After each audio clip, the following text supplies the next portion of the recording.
नमस्कार दोस्तों, वंश का जीएस सेंटर में आप लोग का स्वागत है।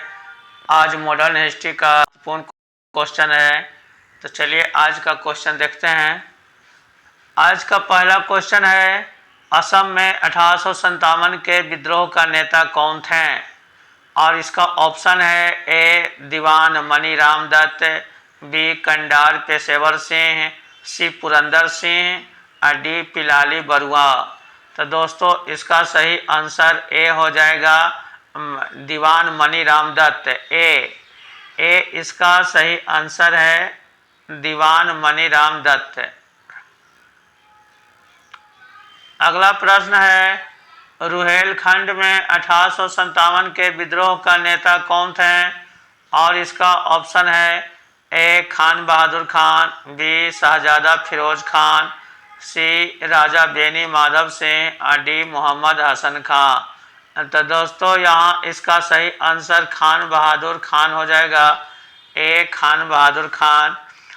ये बरेली से इनके मुख्य गतिविधियों का केंद्र बरेली था, लेकिन रुहेलखंड में भी विद्रोह का नेतृत्व किए थे। तो यहाँ खान बहादुर खान बरेली से भी इनका विद्रोह हुआ था, वहाँ से भी नेतृत्व संभाले थे। और ये उत्तर प्रदेश के में स्थित है। तो रुहेलखंड में 1857 के विद्रोह का नेता खान बहादुर खान यहाँ सही आंसर हो जाएगा। अगला प्रश्न है, अवध में 1857 के विद्रोह का वह कौन सर्वाधिक ख्याति प्राप्त नेता था जिसने लखनऊ के पतन के बाद रुहेलखंड में विद्रोह का नेतृत्व किया? और इसका आंसर है खान बहादुर खान, नाना साहब, सी बेगम हजरत महल और डी फैजाबाद के मौलवी अहमदुल्ला। तो दोस्तों यहाँ इसका सही आंसर हो जाएगा फैजाबाद के मौलवी अहमदुल्ला। अवध के पतन के बाद रुहेलखंड में विद्रोह का नेतृत्व फैजाबाद के मौलवी अहमदुल्ला ने नेतृत्व संभाले थे। मौलवी अहमदुल्ला तमिलनाडु के अरकाट के रहने वाले थे। बाद में ये फैजाबाद में आकर बस गए थे और फैजाबाद से फिर रुहेलखंड में चले गए थे और वहाँ भी विद्रोह का नेतृत्व संभाले थे।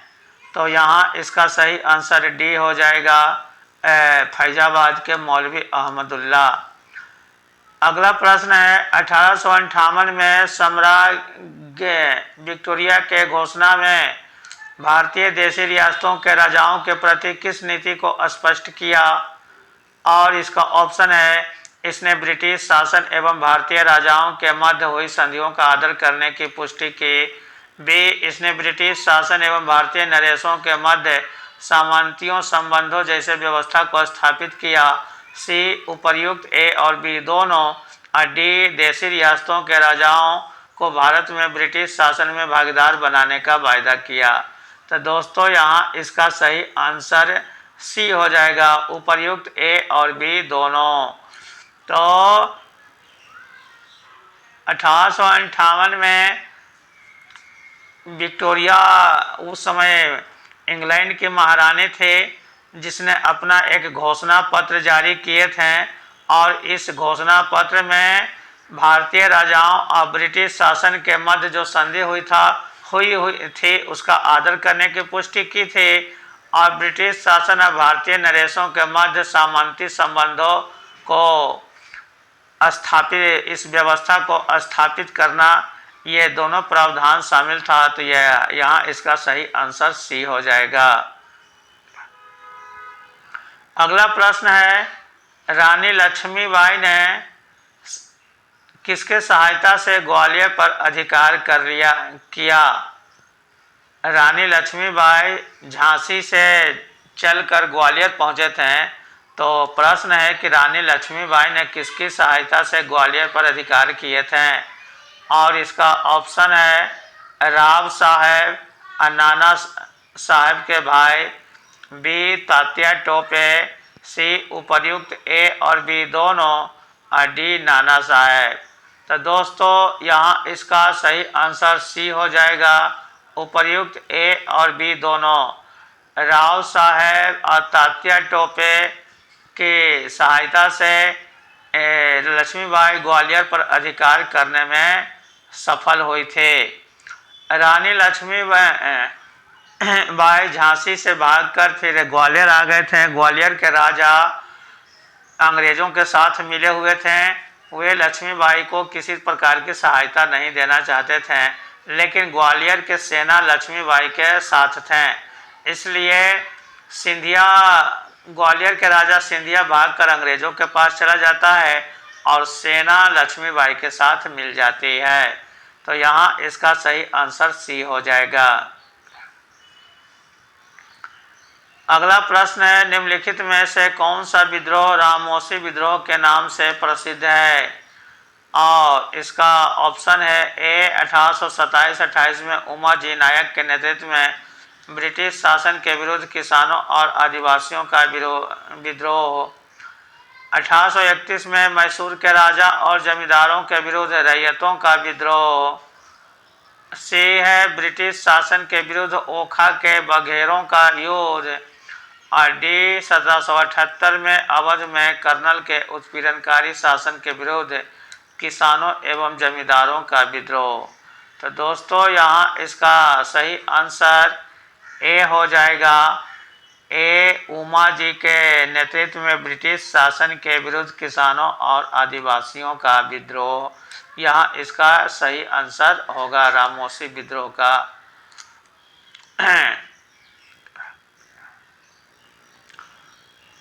अगला प्रश्न है, 19वीं शताब्दी का वह कौन सा जन आंदोलन था जो 1857 के विद्रोह की तुलना में कहीं अधिक सुनियोजित, सुसंगठित और एकजुट था? और इसका ऑप्शन है ए मुंडा विद्रोह, बी दक्षिण के विद्रोह, सी सन्यासी विद्रोह और डी बहावी विद्रोह, बहावी आंदोलन। तो दोस्तों 19वीं शताब्दी का जन आंदोलन पूछ रहा है कि कौन ऐसा था जो 1857 के विद्रोह की तुलना में अधिक सुनियोजित थे। तो यहाँ इसका सही आंसर डी हो जाएगा, बहावी आंदोलन। बहावी आंदोलन जिसका नेतृत्व राय बरेलवी के द्वारा किया गया था, और ये मुसलमानों में व्याप्त कुरीतियों के खिलाफ ये आंदोलन चलाया गया था। और यह का 1857 के पहले यह शुरू हुआ था, लगभग 1830-31 में यह शुरू हुई थी और 1857 के बाद तक यह विद्रोह चलता रहा था। लेकिन यह शुरू में धार्मिक विद्रोह था, बाद में यह राजनीतिक विद्रोह के रूप में परिवर्तित हो जाता है। तो यह भी अधिक सुनियोजित, सुसंगठित और एकजुट था। तो यह है इसका सही आंसर डी हो जाएगा, बहावी आंदोलन। मुंडा विद्रोह 1799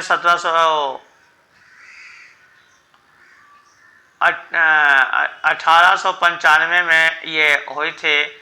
सन्यासी विद्रोह 1776 से शुरू होती है और बहावी आंदोलन 1830 में होती है। तो यहाँ इसका डी ध्यान रखेंगे। अगला प्रश्न है, प्रसिद्ध बंगाली लेखक दीनबंधु मित्र ने नील दर्पण नामक नाटक में किन लोगों के उत्पीड़न का सजीव वर्णन किए थे? और यहाँ इसका ऑप्शन है दस्तकारों, बी हथकरघा बुनकरों, सी आम जनता और डी नील की खेती करने वाले काश्तकारों। तो दोस्तों यहाँ इसका सही आंसर हो जाएगा डी, नील की खेती करने वाले काश्तकारों के। बंगाली लेखक दीनबंधु मित्र के द्वारा नील दर्पण एक नाटक लिखे थे और उसमें नील की खेती करने वाले किसानों का वर्णन किया गया था। किस प्रकार से अंग्रेज नीलों ने नील की खेती करने वालों पर उत्पीड़न करता था, उसी का सजीव वर्णन किया गया है। नील आंदोलन बंगाल से शुरू हुई थी, बाद में यहाँ बंगाल के नीलों भागकर बिहार और अन्य क्षेत्रों में जाकर बस जाती है। बिहार में इसी को लेकर गांधी जी 1917 में चंपारण आंदोलन चलाए थे। वह भी नील की खेती के खिलाफ ही था, उसको तिनकठिया भी कहा जाता था। लेकिन यहाँ दीनबंधु मित्र के नील दर्पण ये बंगाल के नील की खेती का वर्णन किया गया था। 1859 में बंगाल में इसके खिलाफ आंदोलन भी हुए थे, उसी का सजीव वर्णन किया गया है। तो यहाँ इसका सही आंसर डी हो जाएगा।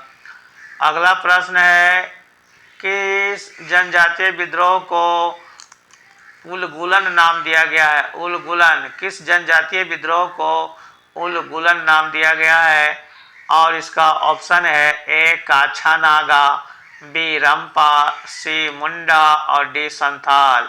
तो उलगुलन विद्रोह संथाल विद्रोह को कहा जाता है और इसका नेतृत्व सिद्धू और कान्हू नामक दो भाइयों ने किए थे और यह 1855-56 में हुई थी। 55 और 56 में यह आंदोलन संथाल विद्रोह हुआ था।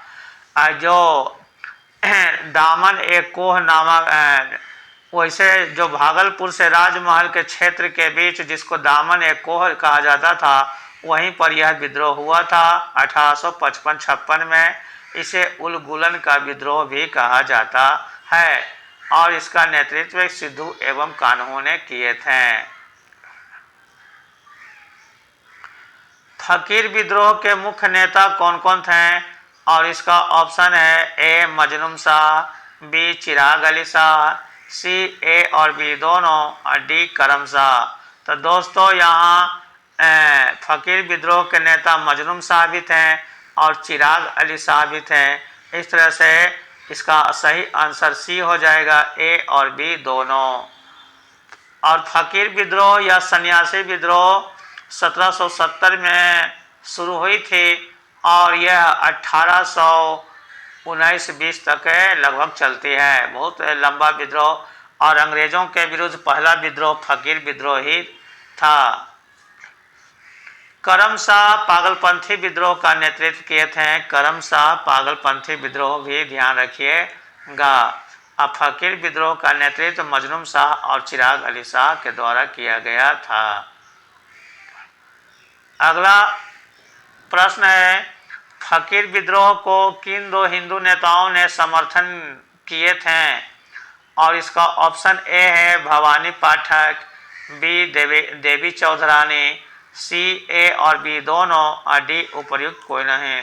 तो दोस्तों यहाँ फकीर विद्रोह का नेतृत्व भवानी पाठक ने भी किए थे और देवी चौधरानी ने भी किए थे, इसलिए इसका सही आंसर सी हो जाएगा, ए और बी दोनों। और तो यहाँ सी ऑप्शन ध्यान रखेंगे। अगला प्रश्न है फकीर और सन्यासी विद्रोह के कारणों एवं घटनाओं का सजीव चित्रण किस उपन्यासकार के द्वारा किया गया है? और इसका ऑप्शन है ए भवानी पाठक, बी देवी चौधरानी, सी बंकिम चंद्र चटर्जी और डी उपर्युक्त कोई नहीं। तो दोस्तों यहाँ इसका सही आंसर सी बंकिम चंद्र चटर्जी ने अपने उपन्यास आनंद मठ में सन्यासी या फकीर विद्रोह का सजीव वर्णन किए थे। तो और बंकिम चंद्र चटर्जी ने ही वंदे मातरम नामक गीत भी लिखे थे जो काफ़ी लोकप्रिय हुए थे। तो यहाँ इसका सही आंसर सी हो जाएगा, बंकिम चंद्र चटर्जी। तो इस प्रकार दोस्तों आज का यह महत्वपूर्ण प्रश्न थे। आप लोग इसे ज़रूर देखें और शेयर भी करें। Thank you.